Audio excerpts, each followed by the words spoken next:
네, 안녕하십니까 여러분, 덕구리입니다. 오늘 밤늦게 또 이렇게 영상을 찾아뵙게 됐습니다.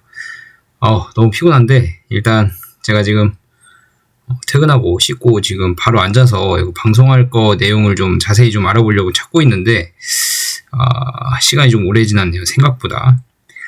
빨리 진행하도록 하겠고, 근데 오늘 좀 드릴 말씀이 많아서 언제 끝날지는 모르겠어요. 일단 최대한 빨리 진행을 해보겠습니다. 근데 제이콜리님 슈퍼땡스 감사드리고요. 그 다음에 청원참여님 또 보내주셨군요. 감사드리고요. 킴스8276님도 4개월 전부터 잘 듣고 계신다고 하시면서 슈퍼땡스 후원해 주셨습니다. 이건 세 분께 너무너무 감사드리고요. 앞으로도 잘 부탁드리고 초심 잃지 않도록 노력하겠습니다. 지난 영상에서 아제넥스 TED 임상 실패에 따른 지금 두 번째 영상이라고 좀 봐도 될 것 같은데, 일단은 지난번에 그 MG 시장에 대해서 질문하신 분이 계셔가지고 제가 답변을 못 드렸는데, 그 MG 시장이 아무리 봐도 그레이브스병보다 시장이 큰 것 같다. 근데 왜 제가 그레이브스병 시장이 크다고 말씀하시는지 이해가 잘 안 되신다고 하셨는데, MG 시장의 환자 수 자체 파이는 큽니다. 큰데 그 중에 우리 FcRn 저해제, 한올바이오 파마가 개발 중인 FcRn 저해제가 침투할 수 있는 시장은 상대적으로 작아요. 그만큼 환자 수가 많은 만큼 다른 기존의 치료제들이 많이 허가를 받고 잘 팔리고 있습니다. 그래서 FcRn 저해제가 침투할 수 있는 시장의 사이즈는 한 6만 명 정도 된다고 아제넥스나 이뮤노반트나 6만에서 7만 명 정도 된다고 이제 보고 있고, 그 중에 이제 이뮤노반트는 좀 더 작은 시장 한 2만여 명을 보고 있죠. 왜냐면 아제넥스가 먼저 자리를 잡고 있기 때문에 아마 좀 보수적인 수치로 그렇게 내려온 것 같고요. 그에 비해서 그레이브스병은 항갑산선 약물로 조절이 되는 환자들은 항갑산선 약물로 조절을 하면 되는데, 이게 조절이 됐던 환자들도 나중에 다시 조절되지 않는 상황이 오면 더 항갑산선 약물 용량을 늘리게 되는 상황이 오고요. 그렇게 늘렸는데 조절이 잘 되면 이제 또 조절이 잘 됐다가 또 나중에 재발하면 항갑산선 약물을 더 투약을 해야 되는데, 이게 부작용이 심해요. 항갑산선 약물을 고용량으로 투약을 했을 때. 저용량일 땐 괜찮은데 고용량으로 투여했을 때는 사망까지 이르는 부작용까지 심해지기 때문에, 그렇게 고용량 투여할 만한 환자들은 이제는 약이 더 이상 없습니다. 그리고 항갑산선 약물에 처음부터 약물에 반응이 없는 사람들도 있고요. 그래서 그 외적인 방법은 방사선요법이나 수술요법이 있는데, 그 방사선요법과 수술요법은 거의 환자들이 호의적이지 않기 때문에 거의 약물 치료를 요구를 하는데, 그 약물이 불응한 환자들은 70년 동안 약이 없었어요. 근데 지금 이뮤노반트가 최초의 치료제를 지금 개발을 하려고 노력을 하고 있고, 긍정적인 데이터를 2상 때 확보를 했고요. 그래서 대규모 3상을 지금 동시에 2개를 진행을 하고 있고, 그래서 언맷 니즈가 상당히 커요. 그만큼 FcRn 저해제가 침투할 시장의 사이즈가 어마어마하다. 그래서 MG랑 그레이브스병 환자 수만 비교해보면 MG 환자가 훨씬 많을 수 있는데, 그 FcRn 저해제가 침투할 수 있는 환자의 그 규모, 사이즈를 본다면 그레이브스병 시장이 훨씬 크다. 70년 동안 치료제가 없었기 때문에 그레이브스병 시장이 훨씬 크다라는 점들을 좀 알아주셨으면 좋겠고요. 오늘 말씀드릴 내용은 조금 이제 아제넥스가 왜 갑상선 암병증 TED에서 임상을 실패할 수밖에 없었는지에 대해서 좀 말씀을 드리고, 그렇다면 이뮤노반트가 바토클리맙을 상업화를 할지 안 할지, 그러니까 TED 질환에서 상업화를 할지 안 할지 여부에 대해서 조금 더 판단을 해보고요. 그렇다면 상업화를 안 한다면 또 어떤 경우인지도 한번 확인을 한번 해보려고 합니다. 그래서 제가 지금 인터넷에서 찾아보고 있는 게, 지금 오늘 이제 여러 가지 공부를 하면서 본 게, 기준을 좀 봤어요. 기준. 아제넥스 기준이 있고 이뮤노반트 기준이 있는데요. 일단은 아제넥스 기준 먼저 볼게요. 이게 지금 아제넥스 기준이거든요. 18살 이상이어야 되고요.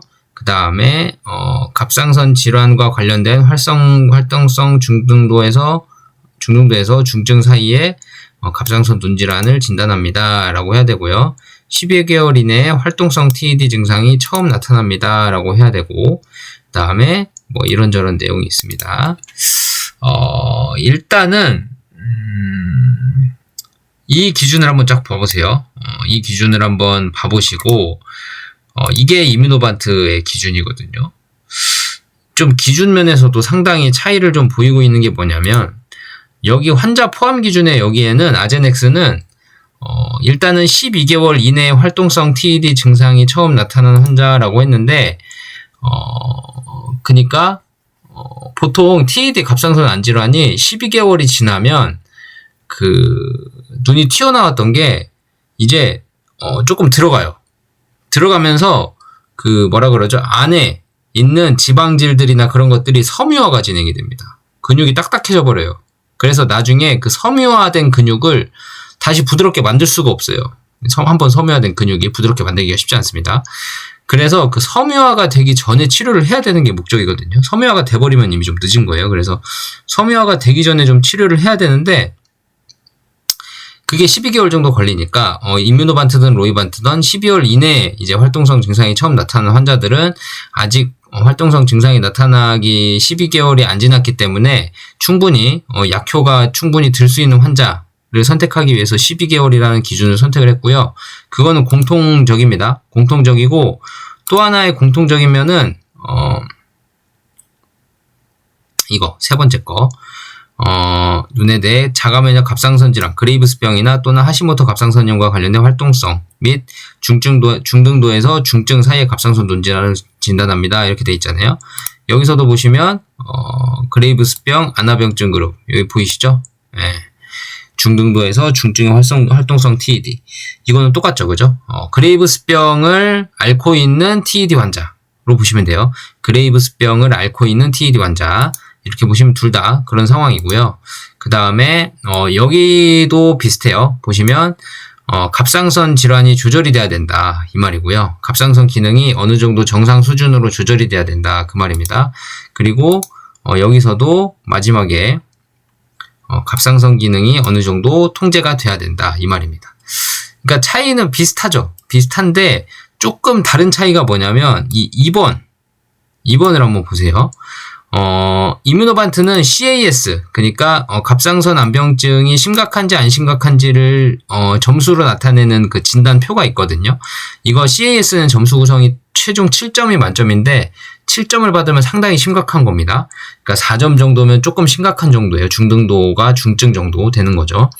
그러니까 양쪽 눈에 CAS 4 이상이 있고, 그 말은 조금은 심각한 편이고, 그 다음에 프롭토시스, 안구 돌출 정도가 18mm 이상, 또는 연구자 평가자가 추정한 참가자의 기준선보다 3mm 이상 증가한 사람이라고, 이게 좀 환자를 엄격하게 제한을 하고 있거든요. 제한을 하고 있고, 근데 지금 아제넥스의 임상 자격 기준은 그런 제한이 없어요. 그러니까 여기는, 그러니까 왜 TED 환자 모집이 좀 힘들었는지 좀 아시겠죠? 이게 CAS 점수의 그러니까 4점 이상 환자들을 모집을 해야 되니까 여기서 한번 걸렸을 거고, 만약에 3점이면 이제 임상 참여를 못 하는 거죠. 참여를 못 하는 거고, 그 다음에 이런 임상적 증거들도 포함이 돼 있어야 되는데, 아제넥스 같은 경우는 그런 CAS 제한 기준이 여기 안 나와 있어요. 그래서 이거를 아제넥스가 놓쳤을 리가 없는데, 과연 어디에서 이게 데이터를 CAS 몇 점 이상이라는 데이터가 어디에 나와 있는지는 모르겠습니다. 여기에도 안 나와 있는데 따로 나와 있을까 싶긴 해요. 여기 밑에도 보면 뭐 24주 차에 이제 반응률을 본다 이렇게 돼 있는데, 글쎄요. CAS병, 그러니까 한번 정리를 해보면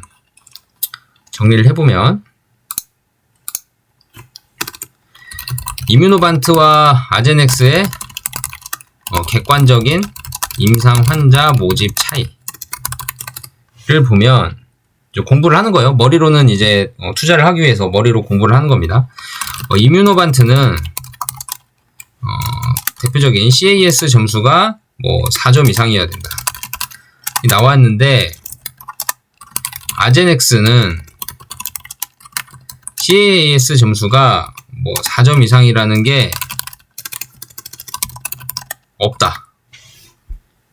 네, 지금 이 차이를 보이고 있거든요. 이 차이를 보이고 있어요.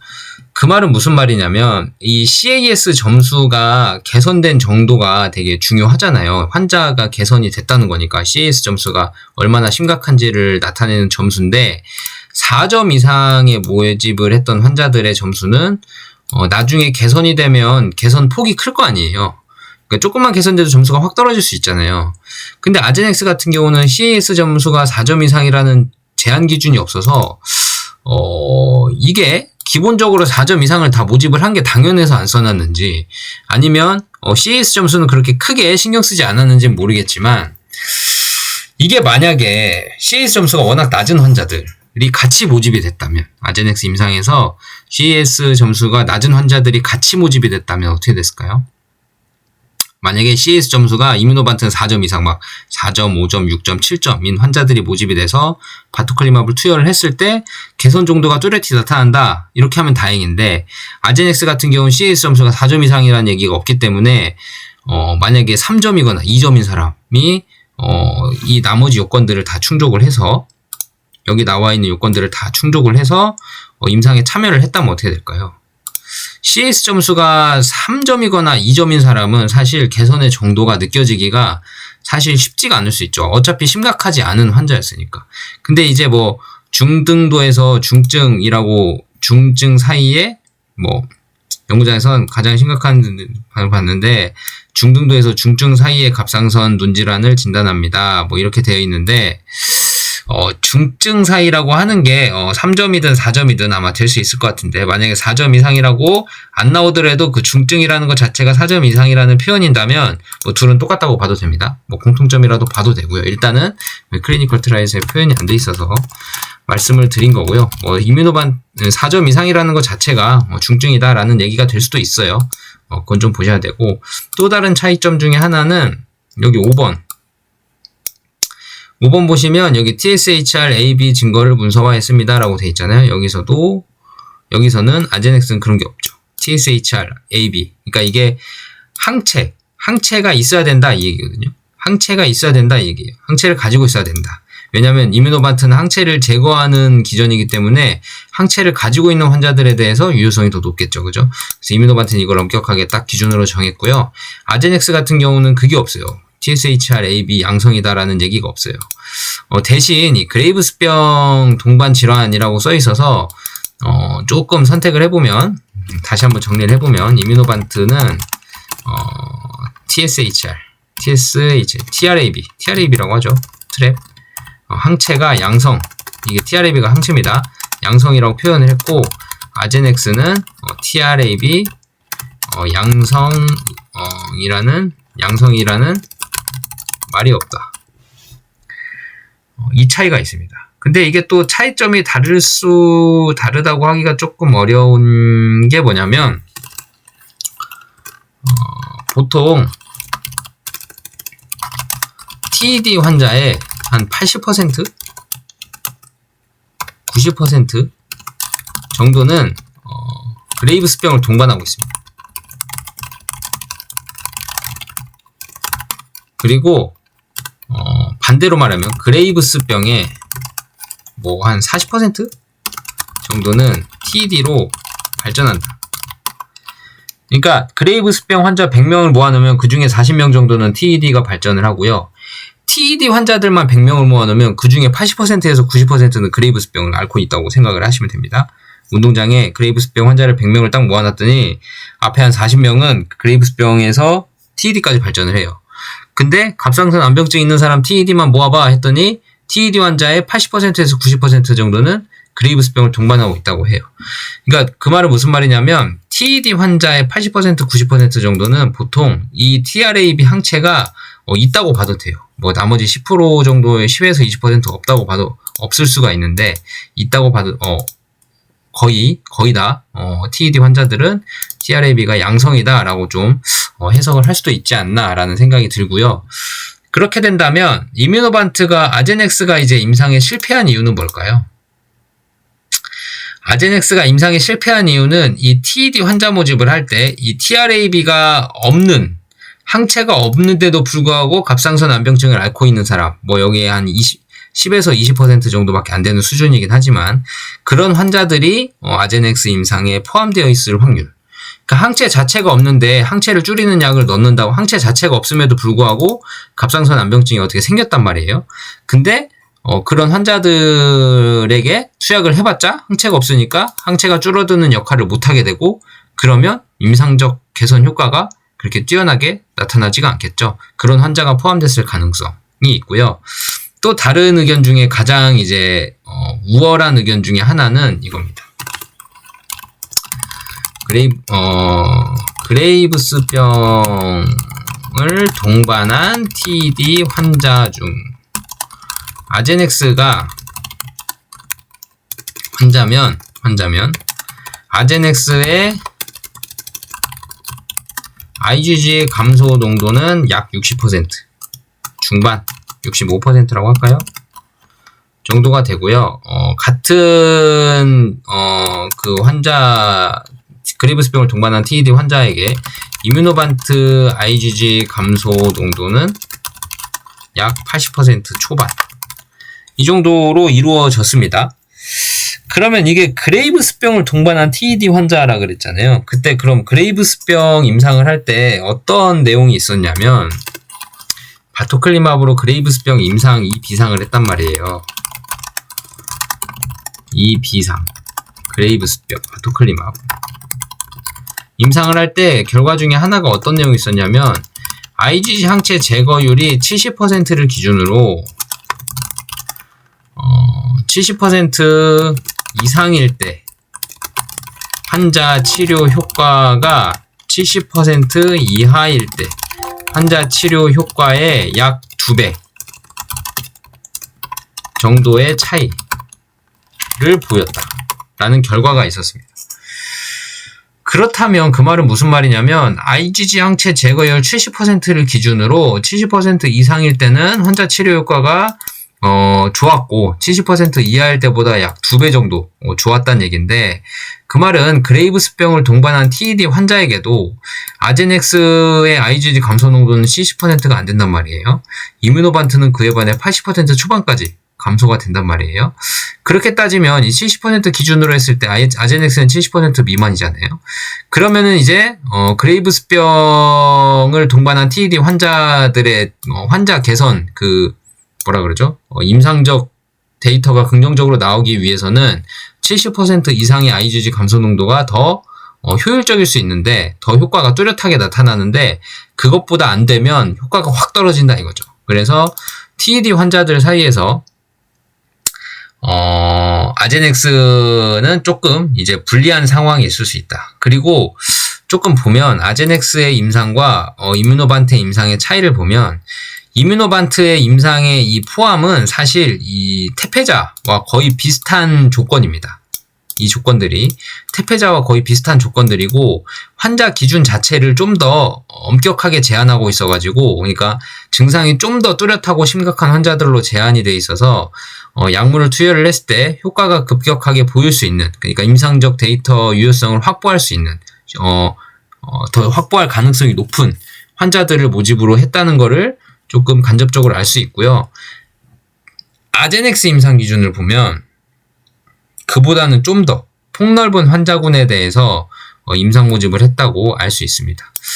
이 차이는 뭐냐면 아제넥스는 좀 더 폭넓게 임상 모집을 해서 환자군을 좀 더 다양하게 임상을 해서 우리는 성공을 해서 상업화를 했을 때 투여할 수 있는 환자군의 대상 자체를 폭넓게 가져가겠다. 그러니까 MG에서 지금 자리를 잘 잡고 있는 것처럼 TED에서도 우리는 좀 더 포괄적인 임상을 진행해서 좀 더 넓은 시장을 잡아먹을 수 있도록 임상을 진행할게 라고 좀 생각을 한 것 같은데, 그게 발목을 딱 잡은 겁니다.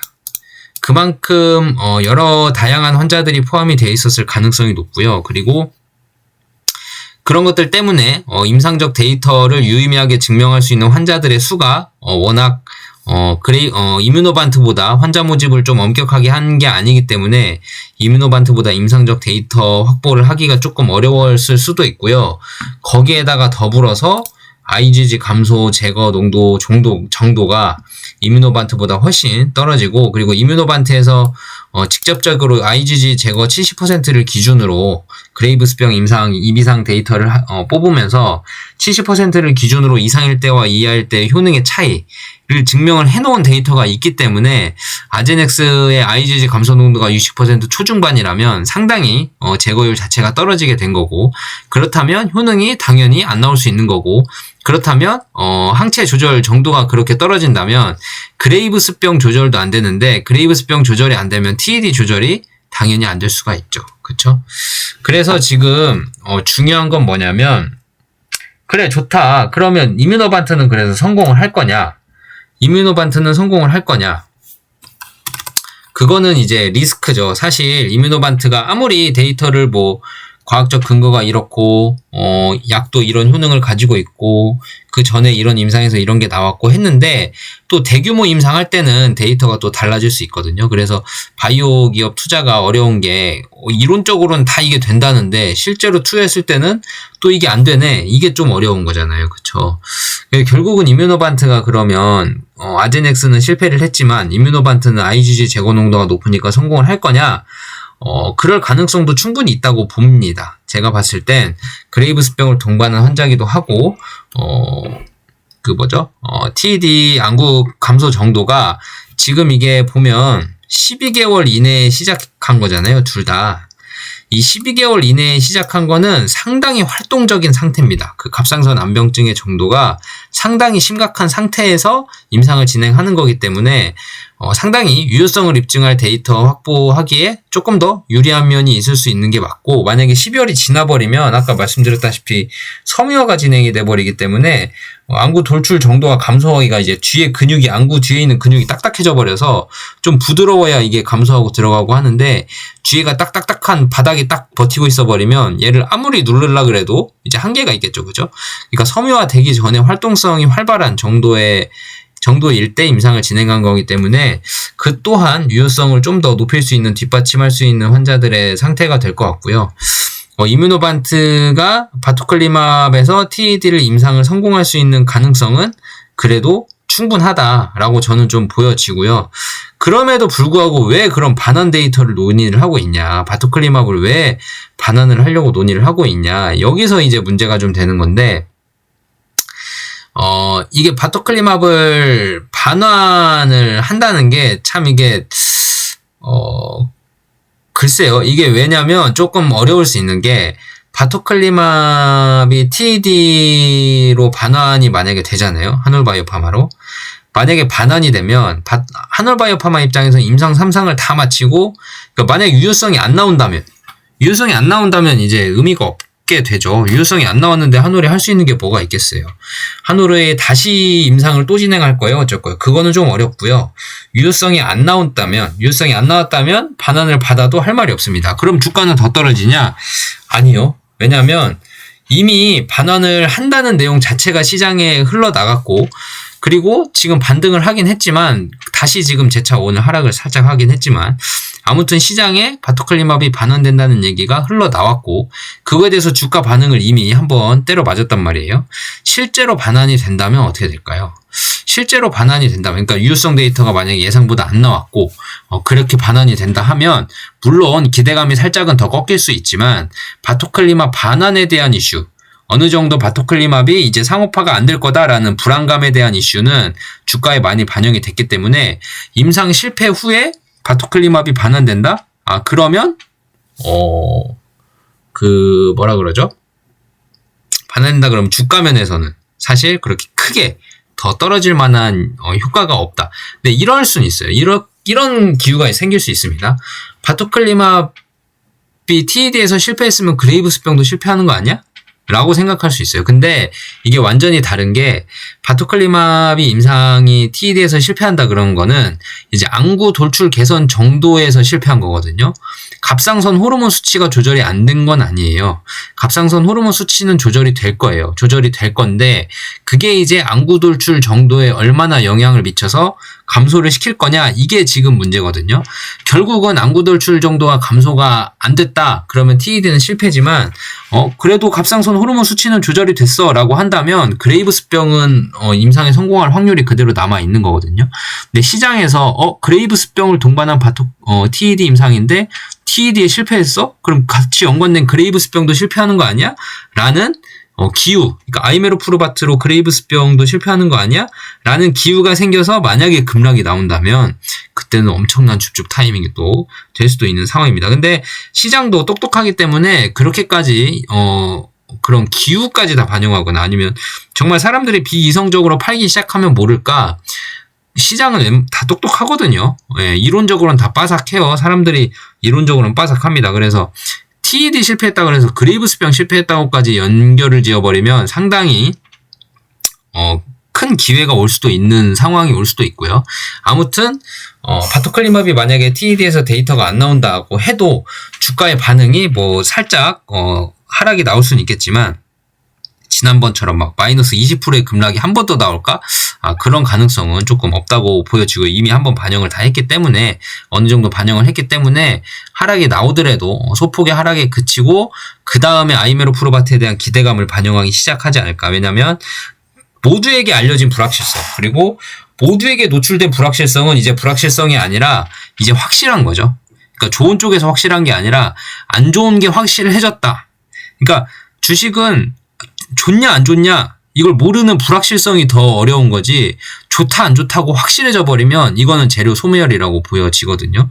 그렇기 때문에 여러분들도 다 주식 하시는 분들이니까 아실 겁니다. 그렇기 때문에 바토클리맙 임상이 만약에 데이터가 안 좋다고 하더라도 그래서 반환을 한다고 하더라도 주가 측면에서는 그렇게 큰 하락이 한 번 더 나올까 싶긴 합니다. 그거는 걱정 안 하셔도 큰 걱정 안 하셔도 될 것 같아요. 물론 주식을 제가 맞추려고 하는 건 아니지만 만약 그렇게 해서 한 번 더 떨어진다면 뭐 더 좋은 줍줍 기회가 생길 수도 있을 거다라고 저는 보고 있고요.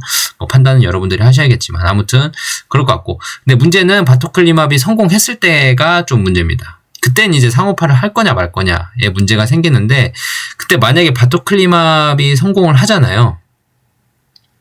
성공을 하게 되면 이제 한올 입장에서는 상호파를 해라고 해야겠지만 이뮤노반트 입장에서는 아니야 우리는 아이메로프로바트에 집중할 거야 자본을 집중할 거야 하고 상호파 안 할래 하고 돌려준다면 바토클리맙이 사실 이게 조금 좀 대단한 약물인 게 아이메로프로바트도 마찬가지고 좀 대단한 약물인 게 사실 병원에 가서 갑상선 암병증으로 병원을 가잖아요. 그럼 안과로 안내를 합니다. 안과병동으로 가세요 하고 안과로 안내를 하고요. 그러면 이제 유일한 치료제가 태페자잖아요. 가면 안과 의사가 갑상선 암병증이군요. 태페자로 치료를 합시다 그래요. 태페자로 치료를 합시다 그러고 안구는 들어가겠죠. 근데 뭐라 그랬어요? TED 환자의 80%에서 90% 정도는 그레이브스병을 동반하고 있어요. 아니 눈은 들어갔는데 그레이브스병 치료는 안 됩니다. 갑상선 호르몬은 매번 말썽이 일어나요. 그러면 그럼 안과 의사한테 저 눈은 들어갔는데요. 갑상선이 너무 아프고 갑상선 호르몬 때문에 제가 그레이브스병을 앓고 있는데요. 이것도 같이 해주세요 하면 태페자로는 그게 안 되는데요. 그럼 저희 갑상선 관련 질환 학과로 가서 그쪽 병동 가서 치료받으세요. 이렇게 안내를 받아요. 그럼 그쪽 병동 가서 이제 아까 말씀드린 이 항갑상선 약물을 투여받겠죠. 항갑상선 약물을 투여받고 만약에 그게 잘 들으면 TED도 안 일어났겠죠. 근데 잘 안 들으니까 TED까지 지금 발전을 한 거란 말이에요. 당연히 잘 안 들겠죠. 그죠? 그럴 때 이제 이뮤노반트 약을 넣어야 되는데 지금은 출시가 안 돼 있죠. 그죠? 바토클리맙이 좀 얼마나 대단한 약물이냐면 아이메로프로바트도 마찬가지고 얼마나 대단한 약물이냐면 이게 만약에 TED로 출시가 되잖아요. 그러면 안과 의사가 이렇게 얘기를 합니다. 선생님 저 갑상선 암병증입니다. 그럼 안과 의사가 그렇군요. 그러면 그레이브스병 검사도 받으셨나요? 예, 당연히 양성입니다. 그레이브스병도 앓고 있습니다. 그래요? 그러면 태페자가 아니라 바토클리맙으로 가야겠네요. 이렇게 가는 거죠. 그죠? 태페자는 그레이브스병을 동반하고 있는 환자 중에서 그레이브스병, 그러니까 TED 환자의 80% 90% 정도는 그레이브스병을 동반하고 있기 때문에 태페자가 임상한 TED 환자도 그레이브스병을 다 갖고 있었을 거예요. 대부분이 갖고 있었는데 그 환자들 중에서 그 갑상선 호르몬 수치가 컨트롤이 되는 사람. 그 말은 무슨 말이에요? 이 항갑상선 약물을 복용을 했을 때 항갑상선 약물이 잘 드는 사람 중에서 TED를 앓고 있는 사람을 모집한 겁니다. 이해되세요? 네. 갑상선 암병증을 앓고 있는 사람은 대부분 다 그레이브스병을 앓고 있고요. 그 그레이브스병을 앓고 있는 사람의 환자는 두 종류입니다. 항갑상선 약물이 드냐 안 드냐. 항갑상선 약물이 효과가 있냐 없냐의 환자로 나눠지는데 태페자가 임상한 거는 항갑상선 약물이 잘 효능이 있는 환자 들을 모집을 해서 그레이브스병으로 인한 그 갑상선 암병증이 더 심각해지는 환자들은 제외를 해서 이제 임상을 진행을 한 거고, 그러니까 좀 복잡할 수 있으니까 쓰면서 하겠습니다. TED 환자의 대부분은 그레이브스병을 앓고 있고요. 그러면 이 그레이브스병을 앓고 있는 환자는 두 종류입니다. 항갑상선 약물에 반응을 하는 환자와 또는 반응하지 않는 환자. 태폐자가 지금 임상을 한 환자는 어디예요? 여기요, 여기. 항갑상선 약물을 반응을 하기 때문에 갑상선 호르몬 수치가 어느 정도 잘 조절이 돼요. 그러면 그레이브스병 자체가 더 진행이 안 되겠죠? 그런데 TED는 발생했어요. 그러면 TED만 조절하면 되잖아요. 그 환자는. 그죠? 그러면 TED만 조절하면 그 환자는 그레이브스병은 항갑상선 약물로 조절이 되기 때문에 태폐자가 TED만 조절하면 돼요. 그러면 태폐자 넣어도 돼요. 근데 이 반응하지 않는 환자는 어떻게 돼요? 항갑상선 약물로 반응이 안 돼요. 갑상선 호르몬이 막 왔다 갔다 해요. 이런 환자들은 어떻게 해요? 그레이브스병 당연히 앓고 있겠죠? 그리고 TED가 있어요. 그럼 태폐자를 여기다 넣으면 어떻게 돼요? 이 환자들은, 반응 안 하는 환자들은 태폐자 넣으면 안 돼요. 태폐자 넣으면 눈은 들어갑니다. 근데 그레이브스병이 계속 이 항갑상선 약물이 반응이 안 돼서 그레이브스병이 계속 진행되고 있는데 눈만 집어넣으면 뭐예요? 그레이브스병 때문에 다시 튀어나올걸요? 아마? 무슨 말씀이신지 아시겠죠? 그러니까 바토클리마브이 왜 대단한 약물이냐면 이 항갑상선 약물에 반응을 하지 않는 환자한테 이 바토클리마브를 투여를 하면, 그러니까 TED라는 질환으로 안과를 갔습니다. 어떤 환자가 TED라는 질환으로 안과를 갔어요. 밑에다 쓸게요. TED라는 질환으로 안과를 방문했다 이거예요. 그러면 의사들이 물어봅니다. TED시네요. 갑상선 암병증입니다. 그레이브스병은 당연히 있으시겠죠? 네. 있습니다. 그러면 항갑상선 약물이 잘 반응하시나요? 네, 반응합니다. 하면은 그래요? 그럼 태폐자 투여. 이렇게 가는 거고요. 같은 환자들이 그레이브스병 네 있습니다. 까지 이제 갔어요. 있습니다 했는데, 그러면 항갑상선 약물 잘 반응하시나요? 했는데 여기서 아니요. 그러면 바토클리마브 투여. 그러면 자 보세요. 그럼 어떻게 되냐면 TED라는 질환 자체가 대부분 그레이브스병을 이제 다 갖고 있잖아요. 그렇죠? 그러면 의사 입장에서는 이제는 이 두 번째 질문을 안 해도 되는 거예요. 그렇죠? 그러니까 항갑상선 약물 잘 반응하시나요? 네, 태폐자 투여. 그레이브스병 있나요? 네, 있습니다. 잘 반응하시나요? 아니요. 바토클리마브. 이게 아니고 봐봐요. TED라는 질환으로 안과를 방문을 해요.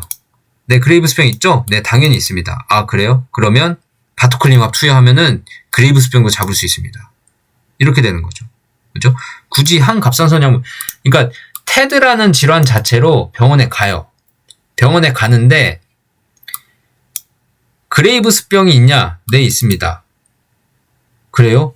그러면 항갑상선 약물 잘 반응하시나요? 네, 반응합니다. 태폐자 투여. 이게 아니고 태폐자 약값도 비싸요. 바토클리마브이 훨씬 싸요. 태폐자보다.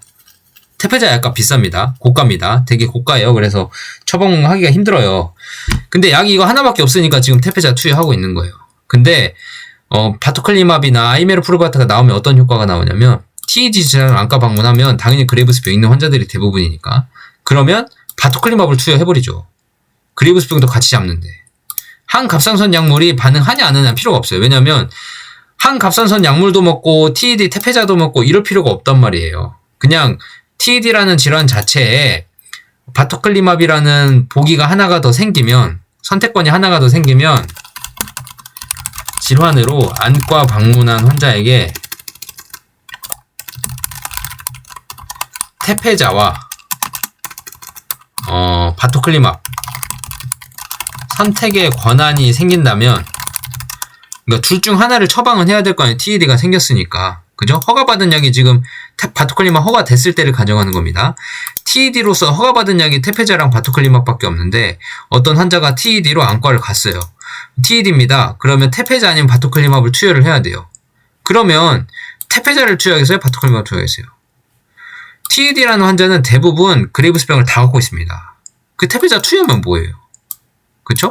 항갑상선 약물. 그러면 테페자 투여하면 저희가 비싼 테페자 약을 투여할 테니까 저기 갑상선 호르몬 조절하는 관련 병과로 가서 거기서 갑상선 호르몬 항갑상선 약물 다시 받아서 그것도 드세요. 그러니까 비싼 약도 드시고 항갑상선 약물도 따로 챙겨 드셔야 됩니다. 이렇게 되는 거예요. 근데 바토클리맙이 딱 나오면 어떻게 돼요? TED를 질환을 앓고 계시는군요. 그러면 그레이브스병을 앓고 계시는 건 당연한 이치가 될 거고, 그러면 바토클리맙 넣으세요. 테페자보다 싼 바토클리맙 넣으세요. 나는 분명히 TED라는 질환으로 바토클리맙을 처방을 한 겁니다. 근데 환자님 그레이브스병 앓고 계시잖아요. 그레이브스병 증상 개선은 그건 보너스입니다. 보너스. 그렇게 되는. 그러니까 환자 방문이 처음에 그레이브스병으로 가면 바토클리맙을 못 넣죠. 허가받은 게 없으니까. 아이메로프루바트 허가되면 그때 넣어야 되죠. 그죠? 그러니까 그레이브스병은 1차 치료제가 항갑상선 약물이고 그게 알약이고 싸거든요. 완전 싸요. 알약 하나입니다. 그레이브스병으로 진단받은 사람은 알약 하나 먹으면 돼요. 근데 그게 조절이 안 된 사람은 이제 지금까지 치료제가 없었고 아이메로프루바트로 지금 2027년 8년에 FDA 승인을 받을 거라고 지금 보고 있는 거고, 그레이브스병으로 방문을 하면 바토클리맙이든 아이메로프루바트든 지금 투여받을 수 있는 게 없어요. 항갑상선 약물이 들지 않는 환자들한테는. 근데 TED로 방문하면 어때요? 만약에 그레이브스병을 갖고 있는데 TED는 없어. 그러면 지금 치료제가 없어요. 항갑상선 약물이 안 들면 치료제가 없어요. 근데 그레이브스병인데 TED를 앓고 있어. 그러면 TED를 앓고 있기 때문에 TED 질환의 치료 목적으로 바토클리맙을 투여할 수 있단 말이에요. 근데 그 환자는 그레이브스병은 덤입니다. 덤으로 치료받을 수 있어요. 그러니까 바토클리맙을 만약에 TED에서 성공을 한다면 이뮤노반트에서 조금 고민스러운 게 TED 질환으로 상업화를 하려고 했는데 바토클리맙이 그레이브스병 완화 효과까지 있어서 이 아이메로프루바트의 그레이브스병의 그 위치가 조금 애매해질 수도 있고, 그리고 글쎄요, 그게 같이 시너지 효과가 나면 좋은데 바토클리맙도 어차피 로이반트 거고 이뮤노반트 거고 그레이브스병 것도 어차피 이뮤노반트긴 한데 둘이 시너지 효과가 나는 게 최고죠. 근데 이제 그런 부작용 이슈, 그레이브스병이나 바토클리맙 자체의 그 부작용 이슈에 대한 이미지, 그러니까 이뮤노반트가 그런 이미지, 부작용이 있는 약물이다. 그 콜레스테롤 증가에 대한 부작용이 있는 약물이다라는 이미지가 생겨버리면 나중에 이제 아이메로프루바트가 나오더라도 그 스위칭 전략이 잘 먹힐 수 있겠냐, 이런 것들이 좀 우려의 사안일 수는 있고.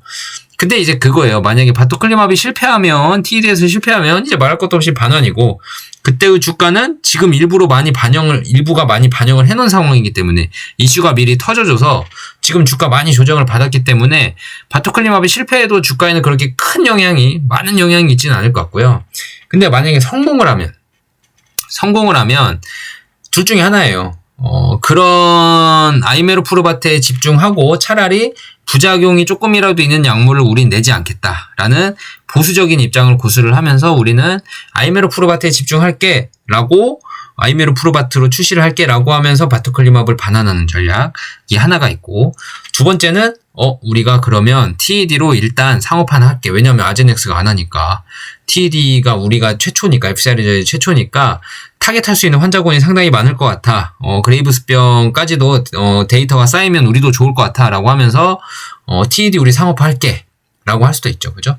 TED 상업화 할게 하면 이제 주가가 이제 확 올라가게 될 거고요. 만약에 바토클리맙 성공을 했는데도 우리 상업화 안 할게 해도 주가는 어떻게 돼요? 지금 이미 반영했잖아요. 반환하는 거. 그죠? 그렇기 때문에 지금 바토클리맙에 대한 리스크는 많이 줄었다고 봅니다. 주가가 떨어짐으로 인해서. 매수하는 사람들의 입장입니다. 주가가 많이 떨어짐으로 인해서 바토클리맙이 성공을 하냐, 실패를 하냐, 결국 반환을 받냐, 이거에 대한 이슈는 사실 많이 리스크가 반영된 상황이기 때문에 결과가 어찌됐든 그렇게 주가가 크게 출렁일 거라고는 보지 않아요. 만약에 크게 출렁이면 뭐 기회라 생각하고 좀 사시면 좋을 것 같고, 제 생각은 그렇습니다. 그럴 것 같고, 근데 지금은 이제 로우 리스크 하이 리턴의 구간이 온 거 아닌가라는 생각이 조금 드는 거죠. 제 입장에서는 제 생각은 그렇습니다. 오늘 좀 얘기가 길어지긴 했는데, 이제 머리론 이해를 하셨잖아요. 그죠? 머리론 어느 정도 이해를 하셨고, 이제는 주식은 뭘로 하는 거예요? 머리로 하는 게 아니라 이제는 엉덩이로 하는 겁니다. 엉덩이로. 그러니까 머리로 이해했으면 이제 엉덩이로 주식 투자를 해야 되는데, 대부분 엉덩이가 너무 가벼우셔가지고 조금만 오르면 팔고, 저점에서 잘 샀네. 10%만 먹으면 나오고, 좀 떨어지네. 41,000원에 샀는데 좀 빠지네 오늘. 그럼 좀 지금이라 차익실현 좀 하고 좀 더 떨어질 것 같으니까 기다리자 하면서 자꾸 엉덩이가 들쑥들쑥 하시죠. 머리로 이해했으면 이제 투자는 엉덩이로 하는 겁니다. 엉덩이로. 골드만삭스가 오늘 목표 주가를 이뮤노반트를 중립 의견을 달면서 18달러에서 28달러로 상향을 하긴 했거든요.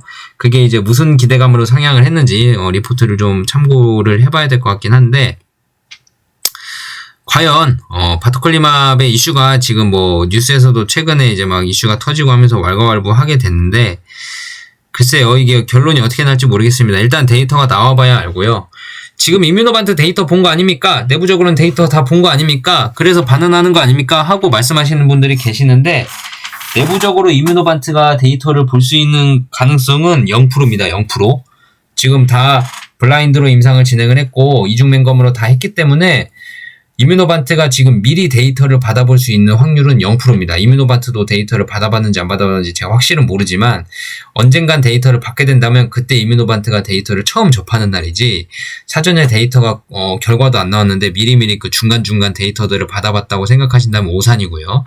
그래서 이뮤노반트는 지금 TED라는 질환의 데이터를 받아보고 결정하겠다라는 말이 계속 나오는 게, 본인들도 지금 데이터 받아본 게 없어서 받아보고 나서 이 안구 돌출 정도 감소 정도와 뭐 이것저것 데이터들을 보겠죠.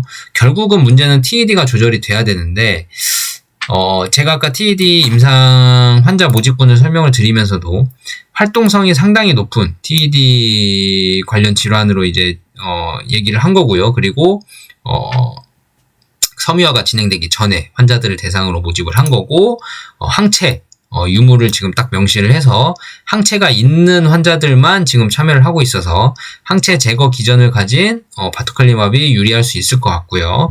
그리고 그 CAS 점수가 상당히 높은 수준, 환자의 정도가 어느 정도 심각한 수준에 있는 사람들을 대상으로 진행을 하고 있기 때문에 개선의 정도가 좀 뚜렷할 수 있다.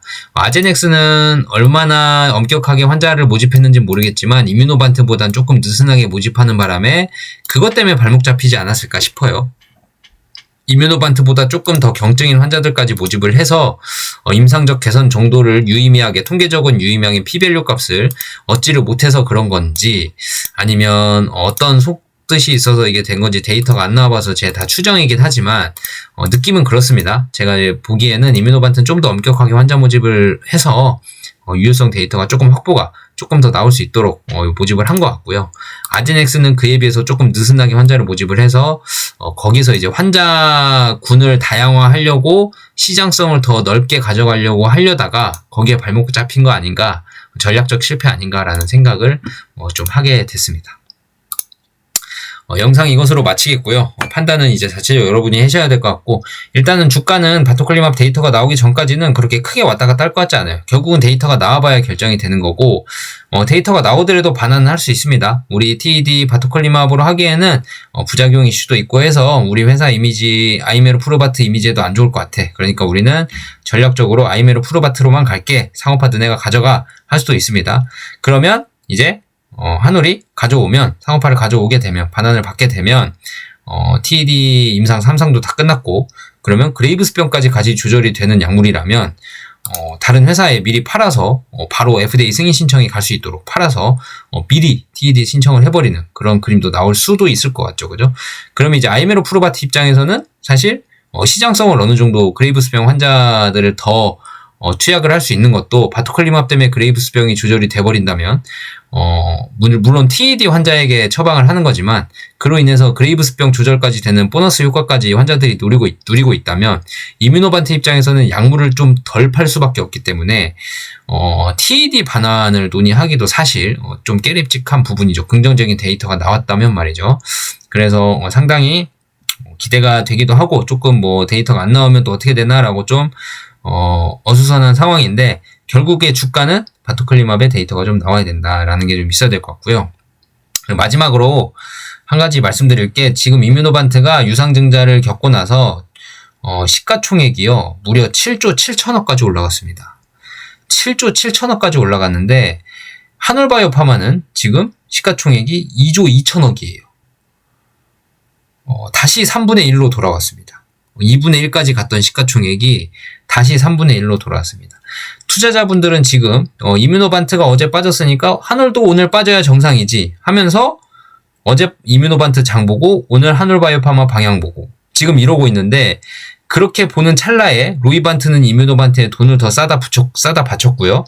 그 싸다 바친 돈 때문에 시가총액이 7조 7천억까지 인정을 받고 있습니다. 그러니까 유상증자를 했음에도 불구하고 주가가 올라버려서 시가총액이 더 많이 올라갔어요, 지금. 주식 수가 늘어났는데 주식 수가 늘어가면 주식 가격이 좀 떨어져야 이제 기업이 이제 시가총액 유지가 되는데 주식 수도 늘어났는데 주식 가격도 올라버려서 시가총액이 너무 많이 올라갔어요. 7조 7천억까지 올라가서 그 인정을 받고 있습니다. 근데 그에 비해 한올바이오파마는 반대로 뭐예요? 바토클리맙 이슈로 때려맞고 지금 유상증자를 해서 돈을 이뮤노반트가 임상 자금까지 확보를 하고 임상을 순항하고 있고 아이메로프로바트 류마티스 관절염 임상 데이터는 2027년에 나올 것도 2026년에 나온다고 지금 한 6개월에서 1년 사이를 지금 앞당겨 놓고 있고 그러고 있는데 데이터가 엄청 빨리 나올 거고 임상 환자 모집도 빨리 되고 있고 하고 있는 가운데 한올바이오파마는 바토클리맙 반환 이슈 하나 반영하면서 지금 주가를 더 때려 맞아가지고 시가총액 차이가 어마어마해졌습니다. 여러분들 놓치고 계실 수 있을 것 같아서 한번 체크해 보시라고 하는 거고요. 지금이 얼마나 한올바이오파마가 싸게 거래되고 있는지는 따로 말하지 않겠습니다. 과거에 이뮤노반트가 한올바이오파마에 반절이 갔던 때가 무려 한 2주, 3주 전까지만 해도 한올바이오파마의 시가총액이 이뮤노반트의 절반까지, 2분의 1까지 올라왔던 적이 있었는데 지금 다시 3분의 1 토막 났습니다. 이뮤노반트는 잘 가고 지금 잠깐 조정하는 게 단데 한올바이오파마는 바토클리맙 반환 이슈로 때려 맞았습니다. 바토클리맙 반환 이슈가 그렇게 센 이슈냐? 그럴 거면 이뮤노반트 주식도 떨어졌어야죠. 그죠? 그 좋은 약을 왜 반환해? 하면서 떨어졌어야 되는데 이뮤노반트는 그래? 그런 거 상관없어. 우린 어차피 안 할 거 알고 있었어 하고 가고 있고 한올바이오파마는 어차피 안 할 거라는 약 가지고도 반환받는다니까 사람들이 뭐? 반환이라고? 반환이면 안 좋은 거 아니야? 이거 다 반품되는 거 아니야? 야 그럼 우리 어떡하냐? 지금 이 정도 이슈잖아요. 그쵸? 그러니까 시가총액 차이가 너무 많이 벌어졌다라는 거 한 번은 짚고 넘어가 주시고 영상 이것으로 마치겠습니다. 지난 영상에서 슈퍼땡스 보내주신 세 분 너무 감사드리고요. 제이콜리님, 청원차면님, 킴스님 세 분 너무 감사드리고 혹시나 다른 분들도 혹시나 조금이나마 저에게 도움을 좀 주시고 싶다. 새벽 늦게까지 영상 찍느라 고생 많았다. 맛있는 거나 사 먹어라 하면서 커피라도 한 잔 먹어라 하면서 조금 후원을 해주고 싶은 마음이 있으신 분들은 슈퍼땡스 보내주시면 감사히 후원 받고 맛있게 커피 잘 먹고 식사도 맛있게 할 수 있도록 도와주시면 너무 감사하겠습니다. 좋아요, 구독하기 눌러주시고요. 댓글 편하게 달아주시고 슈퍼땡스는 언제든지 환영입니다. 영상 이것으로 마치겠습니다. 감사합니다.